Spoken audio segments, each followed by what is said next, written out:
Very busy night weather-wise, so we're going to check in with Jonathan Uhas right off the bat and see what's been happening overnight. Jonathan? Hey, good morning, Brad. Well, some people that are going to be trying to get around Wright County, Carver County, and McLeod County this morning are going to have great difficulty because heavy rains have created some flooding in those areas, mainly west of the Twin Cities. Those areas, Brad, have had anywhere from 3 to 8 inches of rain overnight. Some of those areas had even more than that. So we'll definitely get you updated on everything that's happening this morning. All right, Jonathan, this must have been a very slow-moving system because I know when I went to bed last night, I could hear the thunder.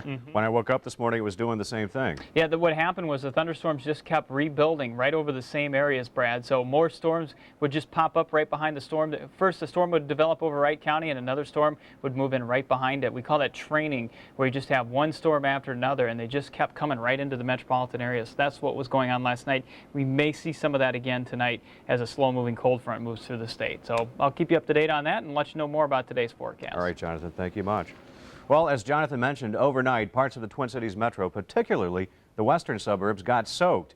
Here's video from Buffalo, where as many as 8 inches of rain fell overnight. Residents there are dealing with washed-out roads and flooded basements. We had some problems with reports of basement flooding and some concerns about sewer backup and that kind of thing. But our city crews have been out addressing all those issues really throughout the night. They just most of them left a little while ago. In all, 80% of Wright County received at least 5 inches of rain. While residents in the northwest Minnesota town of Ada are bracing for the worst again this morning, the rain-swollen Wild Rice River is expected to crest between 6 and noon. Residents are hoping this massive clay dike will hold up. When the town was flooded 2 weeks ago, they only had a wall of sandbags to keep them dry. This morning, the river is expected to reach 1.5 feet higher than the record 18-foot crest of 2 weeks ago. We had a study here done, and it was going to be $2.5 million to build this and whatnot, or more than that. And heck, we put it up in 24 hours, and it's done. The Wild Rice River is moving downstream from Monoman, where at least 19 homes were destroyed from the flooding. Well, there's plenty of flooded basements to go around this morning all across the metro area. Left unattended, soggy basements can lead to more serious problems like mold and structural damage. As KARE 11's Mark Daly found, the best approach is to prevent problems before they happen. There are a lot of basements that have water in them. It's hard enough to be happy when your glass is half full. Harder still when it's your basement. It's frustrating. We don't need any more rain. We don't.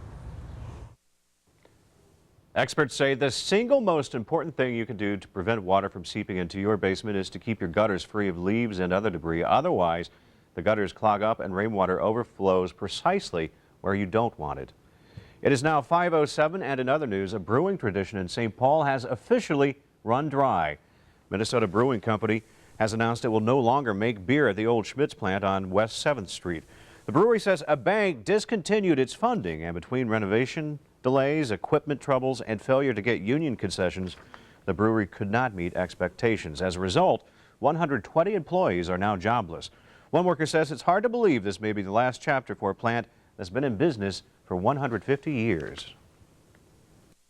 Should be a place where keep going. I mean, all of our neighbors here before kept it going. No reason we can't.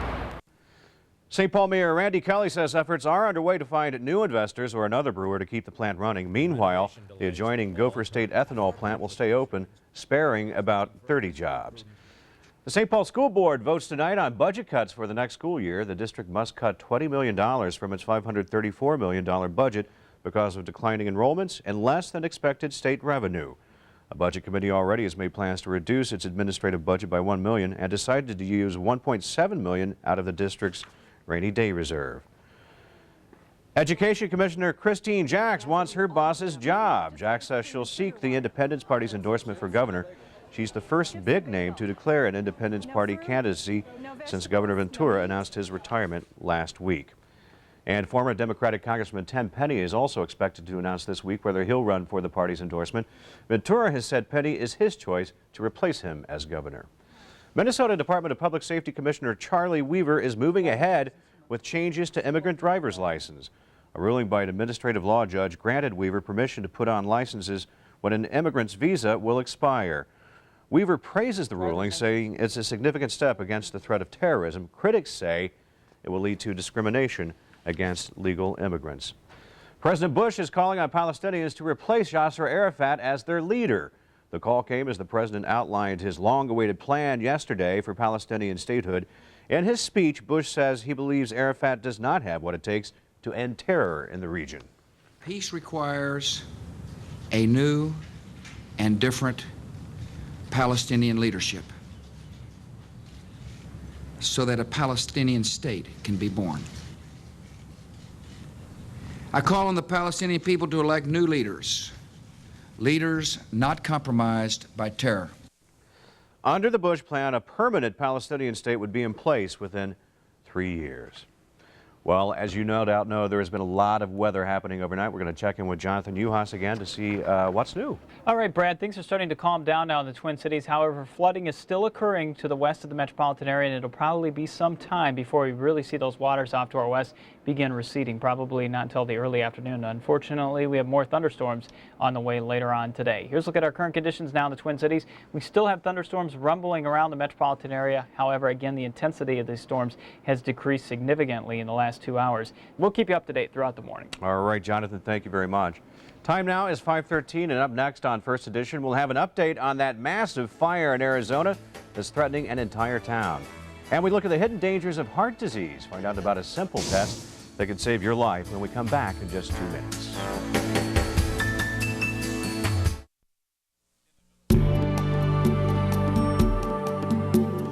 Doctors say hardening of the arteries is the likely cause of death for St. Louis Cardinals pitcher Darryl Kyle.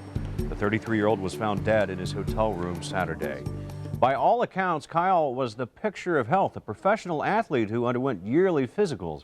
But his family's medical history tells a different story, and as KARE 11's John Croman reports, his sudden death shows heart disease can happen to anyone. He was an elite athlete. With producer Dana Theed, John Croman, KARE 11 News. Doctors say a stress test would have likely revealed Kyle's clogged arteries, and a simple angioplasty surgery could have saved his life. Topping news around the nation, suspected terrorist Zacarias Moussaoui will be back in court today for his second arraignment on conspiracy charges.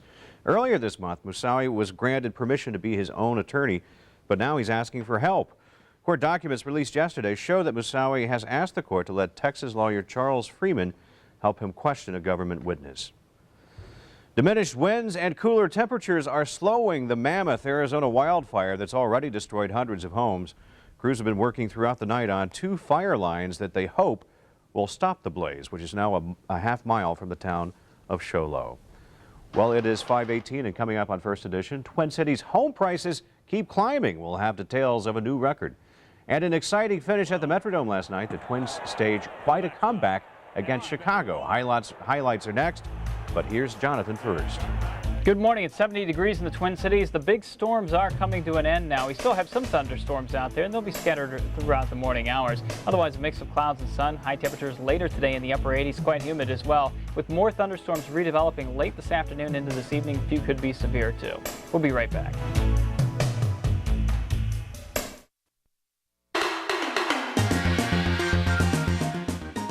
In business news this morning, hard times for shares of Xcel Energy stock. They've fallen to their lowest level in 11 years. This after credit agencies downgraded the company's debt ratings. Some stock analysts say Xcel might announce cuts to its dividend tomorrow. And Twin Cities area home prices just keep climbing, breaking another record last month. The median price for May rose almost 7% to $180,000. But according to the Minneapolis Area Association of Realtors, a large supply of homes for sale is helping to keep home price appreciation in the single digits. Well, turning now to sports, the Minnesota Twins are proving to be a team that doesn't quit. They showed that last night, battling back to beat the Chicago White Sox. Here's Eric Perkins with the highlights. Welcome back to First Edition, everyone. Unless you're a very sound sleeper, you've probably noticed that some pretty serious thunderstorms have been pounding the metro area overnight. We're going to check in now with Jonathan Uhas to see what's the latest. All right, Brad, things are starting to improve across the Twin Cities. We're seeing the rainfall decrease in intensity quite a bit since about 2 o'clock this morning. Here's a look at Doppler radar real quickly. There are some thunderstorms on the southeast side of the metro. Well, Brad, I'll update the flooded conditions to the west of the Twin Cities coming up in just a few minutes. All right, Jonathan, thank you. Well, there's much more ahead in the next half hour of First Edition. Is America winning the war on terrorism? At 5:56, USA Today asks what the nation thinks. And coming up at 5:48, a whole new way to surf the internet. We'll show you the web is going 3D. Plus, we'll have more on the rain that just keeps on coming. That's all ahead when we come back in just 2 minutes. Coming up in this half hour of First Edition, rain and more rain overnight in the Twin Cities metro. Residents are now dealing with flooded basements and washed out streets. Plus, in northwest Minnesota, the town of Ada is bracing for a record where the Wild Rice River could crest as high as 19 feet. Good morning. It's 70 degrees in the Twin Cities. We have more thunderstorms coming later this afternoon and this evening. Forecast in just a moment. And Jonathan, with all that rain, it's another soggy start for your rush hour, and this time we're kicking into a Tuesday commute. We'll give you the details coming up. And a new study shows estrogen could do more than just treat the symptoms of menopause. It could help your teeth. Good morning, everyone. I'm Brad Woodard. Welcome back to First Edition. Kim and Frank have the morning off, but fortunately for us, Jonathan Uhas does not. He's been here most of the night.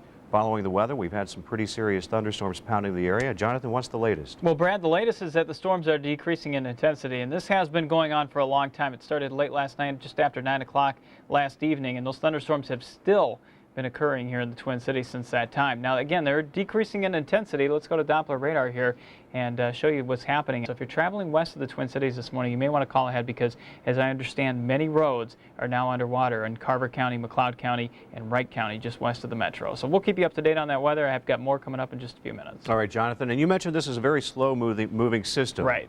You described it as training. What did you mean by that? What happens when we say the storms are training is that one thunderstorm forms, and then that one dies off, and then another one forms right behind it, moves into the same area, and you just get a long line of these storms. And we say it's training because when you look at it on a radar, Brad, it looks almost like a train because, say, for example, the storms start in southwest Minnesota, aim for the Twin Cities, and you'll just see this line of storms just continually moving from southwest Minnesota into the Twin Cities and not moving anywhere else. So we call that training. And another thing, too, Brad, that was happening with these storms is they were shooting up above 50,000 feet this morning, which is a little bit higher than the average thunderstorm that gets up to about 45, 48,000 feet. And when they get that high, they go severe rapidly, and also they produce incredible amounts of lightning. So you probably saw that as well. And that lightning is produced because the temperature is up on top of the clouds up at 55,000 feet or so cold. So a lot was happening with our atmosphere. We're going to do it again tonight. Then things are going to calm down. I have that extended forecast coming up in a few minutes. All right, sir. Thank you very much. Well, the rain just keeps coming, and now parts of the Twin Cities metro are falling victim to flooding.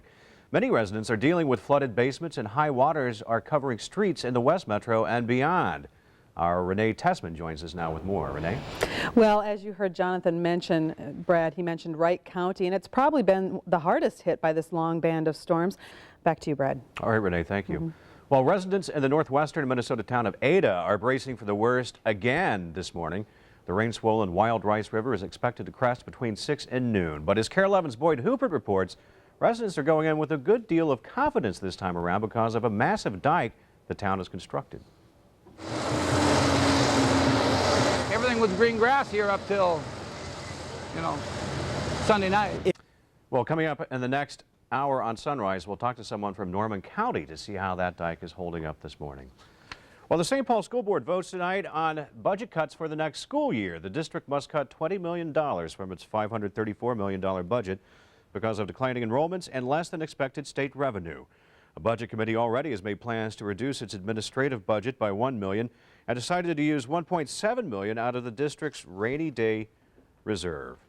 Well, a 150-year-old brewing tradition in St. Paul has officially come to an end. Minnesota Brewing Company has announced it will no longer make beer at the old Schmitz plant on West 7th Street. The brewery says a bank discontinued its funding, and as a result, 120 employees are now jobless. St. Paul Mayor Randy Kelly says efforts are underway to find new investors or another brewer to keep the plant running. It is 5:38, and in healthcare news this morning, it appears estrogen could do more than just treat the symptoms of menopause. Researchers have found that the hormone may prevent tooth loss by restoring bone that surrounds the teeth. That's good news for elderly women. Roughly 40% of the women over the age of 65 do not have any of their natural teeth. Now we're going to check back in with Jonathan and see what's happening with the weather. It's getting a little bit calmer out there, right? It certainly is. It's starting to improve, and what usually happens when you get these nocturnal thunderstorm events like what we had last night into this morning, once the sun comes up, these storms tend to fall apart. We do expect some major delays if you're headed west of the Twin Cities this morning because of standing water. All right, Jonathan, thank you very much. It's coming up on 5:43, and still ahead on First Edition, toys that make your children smarter. We'll put some to the test coming up. But first, here's Dave with a preview of your morning commute. Dave? Good morning, Brad. Yes, it's a soggy commute to be sure as you jump into the Tuesday rush hour. And with regard to what Jonathan was just telling us about Wright County, we have some highway closures for you. We'll run down the list. And as we head to the break, there's everybody heading in and out of downtown Minneapolis. We'll be right back. Welcome back to First Edition, everyone. Dave Clutter joins us now. How is this weather affecting the commute? Oh, boy, I tell you, the roads have been wet for days, it seems like. And hopefully, as Jonathan said earlier, it's going to start drying out here after another round this afternoon. You can see the cones over here and over here. They're adding a much-needed third lane. First phase of that underway right now. Those are the cones, 494 east and westbound between East and West Bush Lake roads. Again, Brad, we're getting much-needed third lanes on both sides as you move to and away from the Bloomington Strip. Much needed indeed. Thanks a lot, sir. Okay. Well, Jonathan will have more on the heavy rain overnight in just a few minutes. But first, here's what else is making news. St. Paul School Board votes tonight on budget cuts for the next school year. The district must cut $20 million from its $534 million budget because of declining enrollments and less than expected state revenue. And suspected terrorist Zacharias Moussaoui will be back in court today for his second arraignment on conspiracy charges. Earlier this month, Moussaoui was granted permission to be his own attorney, but now he's asking for help. Court documents released yesterday show that Moussaoui has asked the court to let Texas lawyer Charles Freeman help him question a government witness. It is 5:47 and still ahead on First Edition. The Twins show how their first place material against Chicago. And we'll show you how surfing the web will never be the same again. Find out about the early stages of three-dimensional internet when we come back. But first, here's Johnny. Good morning. It's 70 degrees in the Twin Cities. The big thunderstorms are starting to wind down now. They've really decreased in intensity quite a bit here over the past 2 hours. This afternoon, though, another round of thunderstorms possible, especially as we get into the evening. Some could be severe. But before we get that, we get some sunshine today and temperatures climbing into the upper 80s. We'll be right back.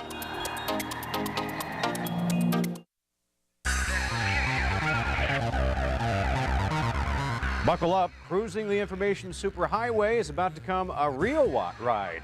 Experts at USC are developing an internet system that streams 40 times faster than most home computers. It also includes surround sound, digital video, even vibrating floorboards, all transmitted over the internet from a computer in Virginia. The next step is for internet companies to create content that requires this sort of massive data. Once that happens, then the revolution will become similar to what happened with cable television. The timetable for all of this is about 5 years. Turning now to sports, the Minnesota Twins continue to keep fans on the edge of their seats. They pull off another exciting comeback last night, rallying to beat the Chicago White Sox. Here's Eric Perkins with highlights.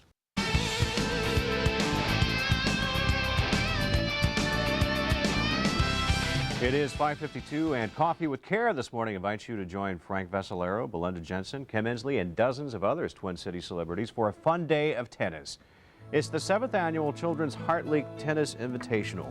Teams and individuals are paired with celebrity players, and each court is also named after a celebrity host. There are great door prizes, raffle items, giveaways, and lunch. Don't want to miss that. Ability does not matter, just a good attitude. And the International Medical Charity is dedicated to the treatment and prevention of heart disease in needy children. One group from the Twin Cities recently performed several surgeries in China and another in the Ukraine. The 7th annual Children's Heart Link Tennis Tournament, hosted by Frank and Belinda, is Friday, July 26th at Northwest Athletic Club, 98th Street location in Bloomington. There are separate morning and afternoon rounds. You can call 952-928-4860, extension 17 to register, or learn about the organization at children'sheartlink.org. And when we come back, we'll have today's top stories, traffic, as well as your stormy forecast.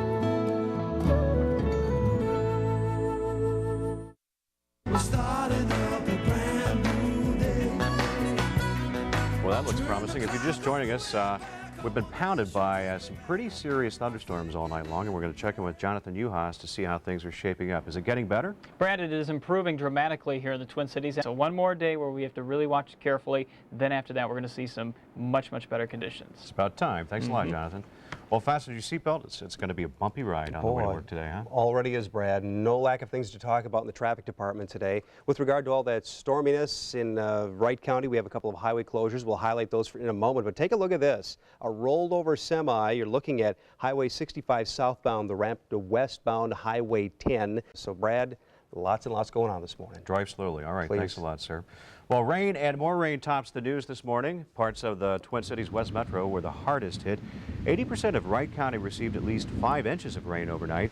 Residents there, particularly in Buffalo, Howard Lake, and Montrose, are dealing with flooded out basements and washed out roads. It is now 5:58 and time to look at national headlines and the war on terrorism. And for more on that, we send you to Washington, D.C. and USA Today's Lauren Ashburn. Good morning, Brad. President Bush is calling for the creation of a Palestinian state and new Palestinian leadership. Men's Health says it's as though he's become an honorary member of their circulation department. And look for a big spread on the president in the fall issue of Men's Journal. All right, Lauren, thank you so much. We appreciate it.